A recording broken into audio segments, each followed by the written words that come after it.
Hello students, आप सभी का आपके अपने से यूट्यूब चैनल ऑल मैथ्स विजय पर तहे से स्वागत है। स्टूडेंट्स, कक्षा 9 के लिए गणित का चैप्टर नंबर पहला संख्या पद्धति मैंने स्टार्ट कर रखा था और चैप्टर नंबर पहले संख्या पद्धति का ये पार्ट नंबर तीसरा है, जिसमें मैं लगातार चलते हुए आपकी प्रश्नावली 1.1 के प्रश्न नंबर 1 से वीडियो को स्टार्ट करने वाला हूं। इससे पहले 2 पार्ट कंप्लीट पूरे हो चुके थे, जिसमें मैंने आपको प्रश्नावली 1.1 के प्रश्न उदाहरण नंबर 2 तक क्लियर कर चुका था। मैं मतलब एग्जाम्पल नंबर 2 तक अपन कंप्लीट पूरा कर चुके थे इससे पीछे वाले पार्ट में। यदि आपने पीछे वाले पार्टों को नहीं देखा तो जरूर से देख लीजिए। मैंने कक्षा 9 के लिए गणित का चैप्टर नंबर पहले का अलग से प्लेलिस्ट बनाकर इसी वीडियो के डिस्क्रिप्शन बॉक्स में प्लेलिस्ट का लिंक मिल जाएगा आपको।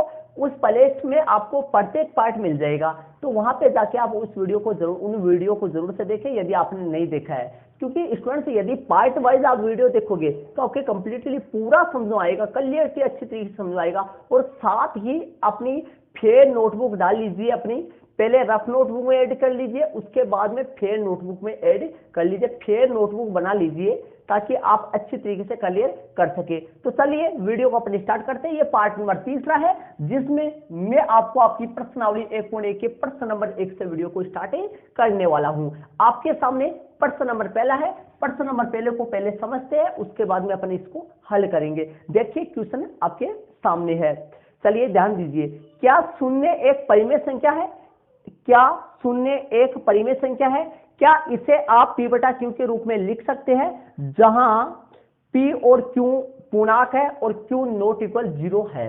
तो ध्यान दीजिए स्टूडेंट्स, प्रश्न में क्या कर रहे हैं। देखो, इस प्रश्न को करने से पहले मैं आपको कुछ बातें क्लियर कराता हूं, इनको ध्यान लगा के ध्यान पूर्वक समझिए। देखिए, मैंने आपको बेसिक वाला पार्ट आपने देखा होगा, उसमें मैंने आपको ये क्लियर करवा दिया था कि संख्या 1, 2, 3, 4 और ये जो संख्या है ये कौन सी संख्या है, आपको ये आप ये अच्छी तरीके से जानते हैं। और 0, 1, 2, 3, 4 यदि आपने बेसिक वाला पार्ट मेरा देखा है तो ये आप जानते हैं ये कौन कौन सी संख्या है, इनका नाम क्या है। ठीक है, और लिखता हूं माइनस अनंत डैश डे डैश माइनस का 3, माइनस का 2, माइनस का 1 और 0, 1, 2, 3 और प्लस अनंत तक। तो आप इनको अच्छी तरीके से जानते हो। स्टूडेंट्स ध्यान दीजिए, ये जो संख्या है ये तो संख्या है प्राकृत संख्या, आप अच्छी तरीके से इनको जानते होंगे। ये तो प्राकृत संख्या है, ये आपकी पूर्ण संख्या है और ये जो है ये पूर्णांक संख्या है। आपको अच्छी तरीके से क्लियर होगा कि ये वाली संख्या है। तो ध्यान दीजिए, मैंने आपको ये बताया था कि प्राकृत संख्याएं, जो भी प्राकृत संख्याएं सभी की सभी प्राकृत संख्याओं के बट्टे में अपन 1 लगा सकते हैं। सबके बट्टे में इनके 1 लगा सकता हूं, मैं लगा सकता हूं। तो बताइए, सबके बट्टे में यदि 1 मैं लगा दूंगा तो ये बताइए ये कौन सी संख्या होगी? p बटा q के रूप की होगी। मतलब ये संख्या p बटा q के रूप की हो गई कि नहीं होगी? होगी p बटा q के रूप की, और ये p बटा q के रूप की होगी, तो इसको अपन परिमेय संख्याएं बोल सकते हैं। तो बताइए कि 0 एक परिमेय संख्या है कि नहीं है? है परिमेय संख्या, क्योंकि 0 एक पूर्ण संख्या है और सभी की सभी पूर्ण संख्याएं परिमेय संख्याएं होती है। ठीक है, सभी की सभी पूर्ण संख्याओं को अपन परिमेय संख्याएं बोल सकते हैं, क्योंकि सभी की सभी पूर्ण संख्याएं p बटा q के रूप की होती है और p बटा q के रूप की होने वाली प्रत्येक संख्या को अपन परिमेय संख्याएं कहते हैं। तो समझ गए होंगे कि 0 एक पूर्ण संख्या है और इसको अपन p बटा q के रूप में लिख सकते हैं। तो इसने प्रश्न में भी अपने से ये पूछा था कि क्या शून्य एक परिमेय संख्या है? हाँ, शून्य एक परिमेय संख्या है और इसे आप p बटा q के रूप में लिख सकते हैं। हाँ, इसे हम p बटा q के रूप में लिख सकते हैं। तो कहने का मतलब मैंने ये समझाया है कि सभी की सभी प्राकृत संख्याएं, सभी की सभी पूर्ण संख्याएं और सभी की सभी पूर्णांक जो संख्याएं है वो उन सबको अपन p बटा q के रूप में लिख सकते हैं। इसलिए ये सभी एक परिमेय संख्याएं, इन सभी को अपन परिमेय संख्याएं बोल सकते हैं। ठीक है, तो अपन इसका आंसर दे देते हैं कि अतः हाँ, ये शून्य जो है ये एक परिमेय संख्या होती है। कैसी संख्या है ये शून्य जो है एक परिमेय संख्या होती है। तो इसमें लिख देते हैं अपन, अतः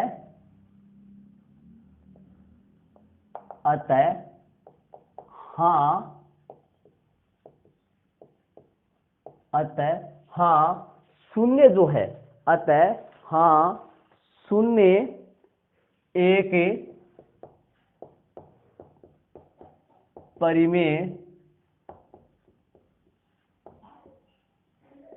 संख्या होती है। अतः हाँ शून्य एक, अतः हाँ शून्य एक परिमेय संख्या होती है। अतः हाँ शून्य एक परिमेय संख्या है, लिख दो सिर्फ। अतः हाँ शून्य एक परिमेय संख्या है। और इसने क्या पूछा लास्ट, आगे क्या पूछा इसने, क्या इसे आप p बटा q के रूप में लिख सकते हैं, और इसे हम p बटा q के रूप में लिख सकते हैं, और इसे हम p बटा q के रूप में लिख सकते हैं, और इसे हम p बटा q के रूप में, लिख सकते हैं। अर्थात कैसे लिखेंगे देखिए, अर्थात 0 है तो 0 को मैं लिख सकता हूं 0/1 लिख सकता हूं, कोई दिक्कत नहीं होगा। 0 में 1 का भाग देंगे तो 1 0 आएगा, या फिर 0/2 भी लिख सकता हूं, या फिर 0/3 भी लिख सकता हूं, ठीक है, इससे 0 आता है। तो बताइए p बटा q के रूप की हो गई ना, ये p बटा q के रूप की होगी, तो 0 को अपन p बटा q के रूप में लिख सकते हैं, इसलिए 0 एक परिमेय संख्या है, 0 एक परिमेय संख्या है। लेकिन यहां ध्यान दीजिए, यहां q जो है वो नॉट इक्वल 0 होना चाहिए, q जो है वो नॉट इक्वल 0 होना चाहिए, ये जरूर से होना चाहिए। ये आंसर हो गया आपका, पहले प्रश्न का आंसर हो गया। पहले प्रश्न में सिर्फ अपने से ये पूछा है कि क्या शून्य एक परिमेय संख्या है क्या, तो अपन लिख दिए अतः हाँ शून्य एक परिमेय संख्या है, और इसे हम p बटा q के रूप में लिख सकते हैं, अर्थात 0 बराबर 0/1, 0/2, 0/3 ऐसे अपन लिख सकते हैं। तो ये प्रश्न नंबर पहला हो गया, इसको आप अपनी नोटबुक में ऐड कर लीजिए। और चलते हैं इसी के साथ क्वेश्चन नंबर, प्रश्न नंबर दूसरे में अपन चलते हैं। तो प्रश्न नंबर जो दूसरा है वो आपके सामने है, ध्यान से समझिए प्रश्न को। क्या कर रहा है, 3 और 4 के बीच में 6 परिमेय संख्याएं ज्ञात कीजिए। 3 और 4 के बीच में 6 परिमेय संख्याएं ज्ञात कीजिए। तो ध्यान दीजिए स्टूडेंट्स, 3 और 4 के बीच में 6 परिमेय संख्या ज्ञात करना है। ध्यान से देखना, 3 और 4 खुद 2 परिमेय संख्याएं है, और इनके बीच में 6 परिमेय संख्याएं ज्ञात करना है। तो स्टूडेंट्स आप ये जानते हैं कि कोई भी 2 परिमेय संख्याएं होती है, उनके बीच में अनंत या अपरिमित रूप से अनेक परिमेय संख्याएं होती है, लेकिन अपने को तो सही ज्ञात करनी है ना। तो देखिए इनको कैसे करेंगे, इनके करने के 2 तरीके हैं। अपन इससे इस टाइप के सवाल एग्जाम्पल भी करे थे, एग्जाम्पल नंबर दूसरा भी करे थे, इस टाइप का सवाल ही था, तो उसमें भी अपन ऐसा सवाल ऐसा ही प्रश्न करे थे। एग्जाम्पल नंबर 2 जो है वो भी इसी टाइप का था, करेक्ट है, इसी टाइप का था। तो वहां पे भी अपने ऐसा सवाल करे थे। लेकिन ध्यान देना, ऐसे सवाल के करने के 2 तरीके हैं। एक तो सूत्र द्वारा है, ध्यान दीजिए, कोई भी 2 परिमेय संख्याओं के बीच की परिमेय संख्या 5, 4, 3 जितनी भी प्राप्त करनी है अपने को, इनके 2 तरीके हैं। एक तो सूत्र द्वारा ज्ञात कर सकते हैं, और एक इनको हर को बट्टे में सेम बनाकर भी कर सकते हैं। तो देखिए सूत्र द्वारा ज्ञात कब करते हैं, जब बीच की 2 परिमेय संख्या पूछे या 3 परिमेय संख्या पूछे, मतलब 2 या 3 पूछे लगभग, तो अपन सूत्र द्वारा कर सकते हैं, बड़ी आसानी से कर सकते हैं। लेकिन ध्यान रखना, यदि अपने को बीच की 6 परिमेय संख्या पूछे, 5 पूछे, तो इसमें बहुत सूत्र द्वारा निकालते तो बहुत बड़ा हो जाता है। तो इसमें सेवंथ वाला जो तरीका था, सेवंथ वाला कौन सा तरीका था, गुणा करके हर को सेम बनाकर, वो वाला तरीका इसमें यूज अपन कर लेते हैं। देखिए कैसे इसको अपन करेंगे, 3/1 और 4/1 ऐसे अपन लिख सकते हैं इसको, 3/1 और 4/1 इसको अपन लिख सकते हैं। अब देखिए हर में सेम बनाते हैं, 3/1 और अपने पास कौन था, 3/1 था और 4/1 था। तो अपन क्या करेंगे, इन दोनों को सेम बनाने के लिए 2 से गुणा कर देते हैं। चलो हर को सेम बनाने के लिए 2 से गुणा इनको करते हैं। देखिए 2 से गुणा करते हैं, ये हो गया 3 दूनी 6/2 और ये हो गया 4 दूनी 8/2। तो बताइए इनके बीच की परिमेय संख्या कितनी आती है, 6/2 और 8/2 के बीच की परिमेय संख्या कौन सी आती है और कितनी आती है। देखिए 6/2 और 8/2 के बीच की एक की परिमेय संख्या आती है 7/2। लेकिन अपने को कितनी ज्ञात करनी है, अपने को तो सिर्फ छह ज्ञात करनी है, लेकिन यहाँ पर तो सिर्फ एक ही आ रही है। समझ रहे हो आप मैं क्या करना चाहता हूँ, मैं इसे बोल रहा हूँ पर्सन में 3 और 4 के बीच की 6 परिमेय संख्या ज्ञात करनी है, लेकिन अपने पास तो 2 से गुना करने पर तो अपने पास एक ही आ रही है, लेकिन इसका मतलब ये हुआ कि 2 से गुना करने से पार नहीं पड़ेगी, मतलब 2 से गुना करना नहीं कर सकते, इससे आगे से गुना करेंगे। चलो 3 से गुना करके देखते हैं, इस तरीके से गुना करके आपको देखना पड़ेगा। चलो 3 से गुना करके देखते हैं कितनी आती है। 3 से गुना करने से कितना आता है, 3 3 9, 9/3 हो गया, और 4 3 12, 12/3 हो गया। तो इनके बीच की कौन सी है, 9/3 और 12/3 के बीच की कौन सी परिमेय संख्या, देखिए 10/3 हो गया, ठीक है, और 11/3 हो गया, ठीक है, 2 ही परिमेय संख्या है, ठीक है। लेकिन अपने को कितनी ज्ञात करनी है, अपने को तो 6 परिमेय संख्या ज्ञात करनी है। तो देखिए 2 से मैंने गुणा किया तो बीच की 1 परिमेय संख्या निकली, 3 से मैंने गुणा किया तो बीच में 2 निकली, यदि मैं 4 से गुणा करूंगा तो बीच में 3 निकलेगी।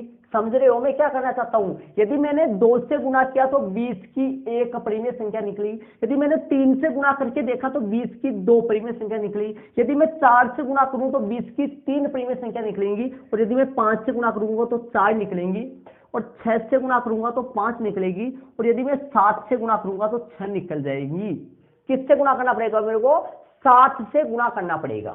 समझ रहे हो आप, समझ में आ गया होगा शायद। यदि आपके जहां पे भी नहीं समझ आए, वीडियो को पॉज करके रिटर्न देखिए, आपके पूरा समझ में आ जाएगा। ये 2 बात बताइए, यदि ये समझ में नहीं आया तो वीडियो को मतलब रोक दीजिए, और रोक करके बैक ले जाके फिर से देखिए, यहां से समझ में आ जाएगा। तो अपने को 7 से गुणा इसको करना पड़ेगा। तो चलिए मैं लिख देता हूं अंश व हर को, या दोनों बिनों को लिख देता हूं, दोनों बिनों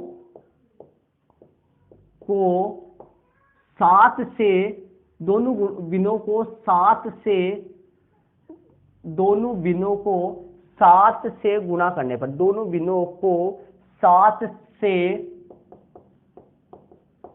गुणा,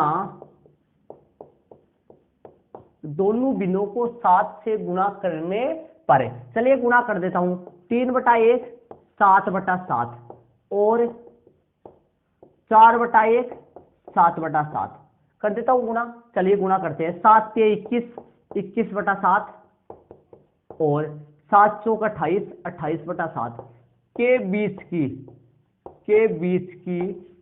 बीच की परिमेय संख्याएं, के बीच की परिमेय संख्याएं लिख देते हैं।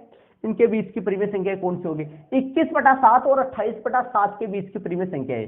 21/7 और 28/7 के बीच की जो है वो परिमेय संख्या कौन कौन सी आ रही है, 22/7, 23/7,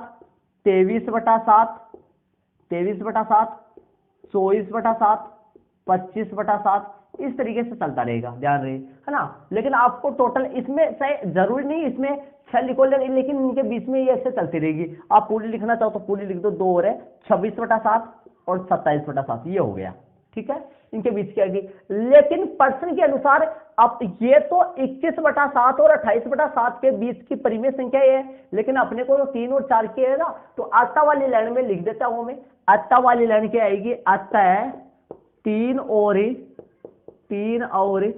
4 के बीच की कितनी, बीच की 6 परिमेय संख्याएं, अतः 3 और 4 के बीच की 6 परिमेय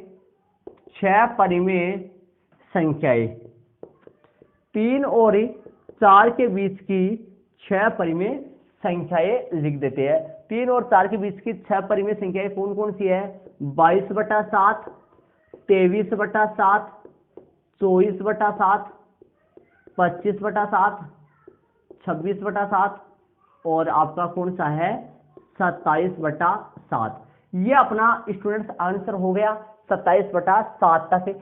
ये 3 और 4 के बीच की 6 परिमेय संख्याएं है, किनके बीच की, 3 और 4 के बीच की 6 परिमेय संख्याएं 22/7 से लेकर 22/7 से लेकर 27/60 तक की 20 की 6 परिमेय संख्याएं अपने पास आ चुकी है। 22/7 से लेकर 27/60 के बीच की 6 परिमेय संख्याएं हो चुकी है 3 और 4 के बीच की। तो स्टूडेंट्स ध्यान दीजिए, ये अपने पास आप अपना आंसर मैच कर सकते हो, बुक में आंसर कर लेके आपको पूरा कंप्लीट पूरा सही सही मिल जाएगा। तो स्टूडेंट्स ध्यान दीजिए, 3 और 4 के बीच, 3 और 4 खुद दो परिमेय संख्याएं है, इनके बीच की अपरिमित रूप से अनेक परिमेय संख्या होती है, इनके बीच की न जाने कितनी परिमेय संख्या होती है, लेकिन अपने को इसने पूछी थी 6, तो 6 परिमेय संख्या मैंने बता दी है। तो स्टूडेंट्स ये आपका प्रश्न नंबर दूसरा हो गया। तो आपके सामने स्टूडेंट्स मैंने इस वीडियो में आपको प्रश्नावली 1.1 का प्रश्न नंबर पहला और प्रश्न नंबर 2 दूसरा है, प्रश्न नंबर 2 तक मैंने इस वीडियो में कंप्लीट आपको पूरा करवाया है। तो वीडियो कैसा लगा कमेंट जरूर से कीजिए। और स्टूडेंट्स आपको प्रश्न नंबर 3 से आगे वाला पार्ट मिल जाएगा, आपको प्रत्येक पार्ट बने हुई है, तो पार्ट वाइज वीडियो को जरूर से देखिए आप, और आगे वाले पार्ट में प्रश्न नंबर तीसरे से कंप्लीट पूरा मिल जाएगा। आप पार्ट नंबर तीसरा देख लीजिए, पार्ट नंबर आगे वाले पार्ट में प्रश्न नंबर आपका तीसरा मिल जाएगा। तो ओके स्टूडेंट्स, थैंक्स। इसी के साथ अपने अगले वाले पार्ट में मिलते हैं, और आप चैनल पे नए हैं तो चैनल को जरूर से सब्सक्राइब कर लीजिए। ओके स्टूडेंट्स, जय हिंद।